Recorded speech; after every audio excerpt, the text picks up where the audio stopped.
I'm Wendy Wong. I'm Tintin Ewan. I'm Evelyn Eitza. I'm Garrett Donnelly, and our project is the Little Rock Nine. May 17, 1954, Chief Justice Warren. Minors of the Negro race seek the aid of the courts in obtaining admission to the public schools of their community on a non-segregated basis. In each of the cases, a three-judge federal district court denied relief to the plaintiffs on the so-called separate but equal doctrine, announced by this court in Plessy v. Ferguson. The plaintiffs contend that segregated public schools are not equal and cannot be made equal, and that hence they are deprived of the equal protection of the law. Beginning with Brown v. Board of Education of Topeka, a series of 5 court cases, including Gebhardt v. Belton, Briggs v. Elliott, Davis v. County School Board of Prince Edward County, and Bowling v. Sharp, collectively known as Brown v. Board of Education, opened the way for integration of public schools. Now all that there was left to do was find a method for implementing it. Many states voluntarily drafted their own plans. However, the Deep South still resisted. To settle the issue, a second ruling was made, commonly known as Board 2. This held that the dismantling of segregated schools would occur with all deliberate speed. The vague wording left much room for resistance. In Little Rock, Arkansas, Superintendent Virgil T. Blossom formulated a plan of implementation, known as the Blossom Plan. Carlotta Walls, in the kitchen with her mother. Remember how you said you wanted me to pursue higher education?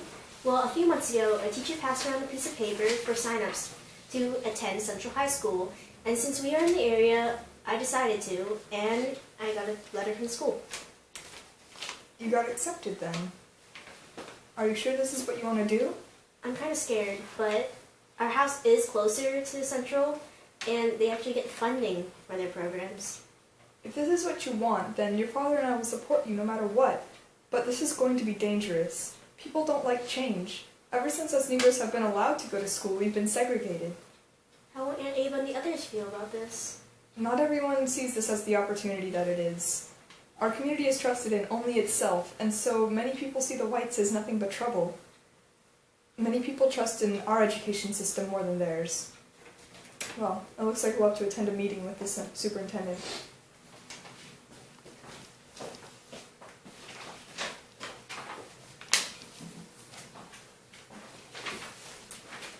Daisy Bates, president of the Arkansas State Chapter of the National Association for the Advancement of Colored People, later told me that the school had handpicked our students. Mrs. Bates was there for our kids every step of the way. When we met with the superintendent, Mr. Blossom, he set a lot of rules for our kids.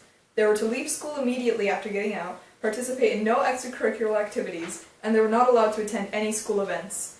My husband and I were very worried for Carlotta.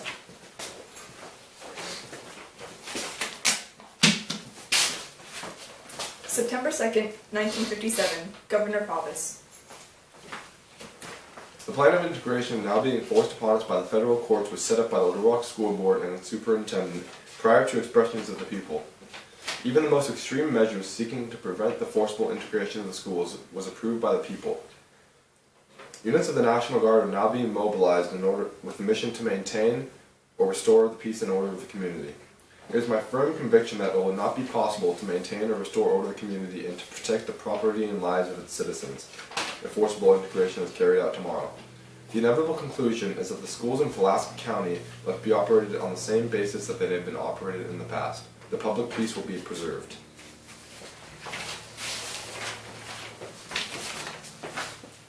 Mrs. Bates called while you were sleeping. The National Guard is in front of the school, along with a mob of raging whites. What? Aren't the National Guard there to help us? Honey, Mrs. Bates told us to go as a group with the rest of the kids, for our own safety.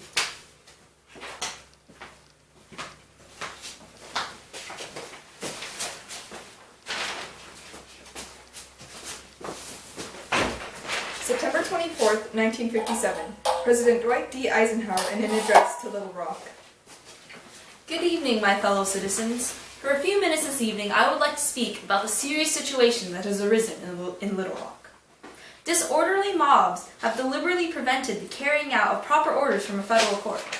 Local authorities have been unable to stop these mobs.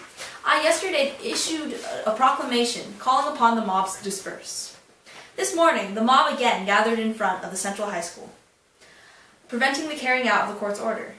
I have today issued an executive order directing the use of troops under federal authority to aid in the execution of federal law at Little Rock, Arkansas. Our personal opinions have no bearing upon the matter. The responsibility and authority of the Supreme Court to interpret the Constitution are very clear. Thus will be restored the image of America and all its parts as one nation, indivisible with liberty and justice for all.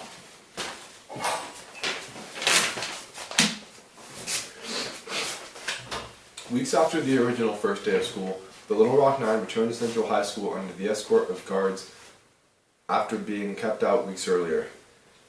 Throughout the school year, their fellow white students berated them with insults and attacks, and any students who showed sympathy for them were subject to the same treatment. Despite this, they maintained composure and worked towards their goal, setting a great example for the future of integrated students.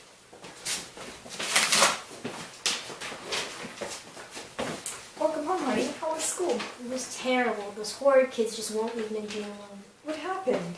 Remember when Minnie Jean accidentally poured chili on some of the boys who were blocking her way? Yes, I remember she was suspended for that. Well, today, during lunch, Minnie Jean was getting lunch, and some of the boys came up to her and poured hot soup on her. Now they're both suspended. What on earth qualifies Minnie Jean's suspension? Well, earlier during the day, some of the girls were following her while she was walking to class, and they were just yelling at her and kicking at her feet. One of them called her a black bitch, and Minnie Jean just couldn't take it, and she retaliated with white trash. There wasn't a fight, I hope. No, Minnie Jean just got a purse thrown at her head. Listen, Carlotta, you nine kids have to stick together, you hear me? No one else out there is going to defend you.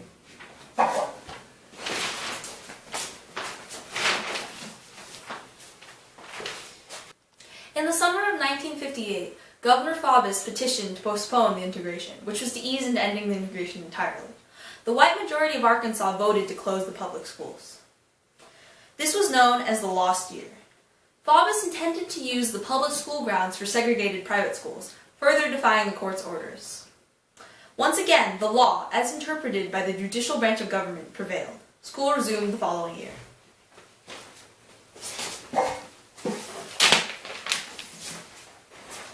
Only Jefferson Thomas and I returned to Central High after the delay. School remained the same with the constant racial slurs and looks. At this point, I just wanted to graduate. My pride would not let me quit in the middle of my schooling. The teachers and the students still weren't on my side, so I spent the rest of my senior year being very lonely. People were still angry that schools were being integrated, and they fought to the best of their abilities to prevent it.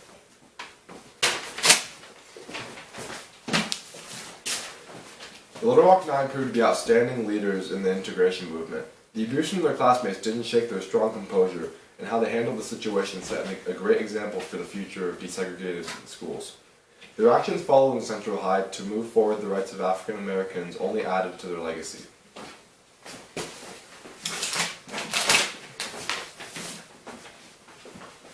I became the first black woman to graduate from Central High.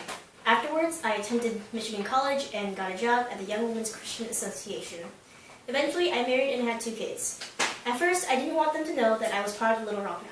That was a part of the past that I didn't want anyone to know. Eventually, though, a movie came out about us, and I had to tell them. It was really hard, but they understood.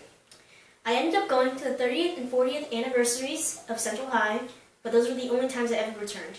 It was just too much. It was just too much time.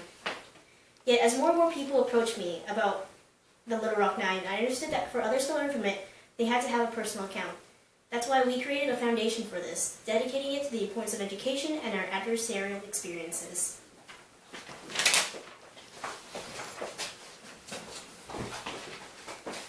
The Little Rock Nine didn't attend Central High School with the intention of creating a legacy. They went to get the education that they and so many other black students deserved.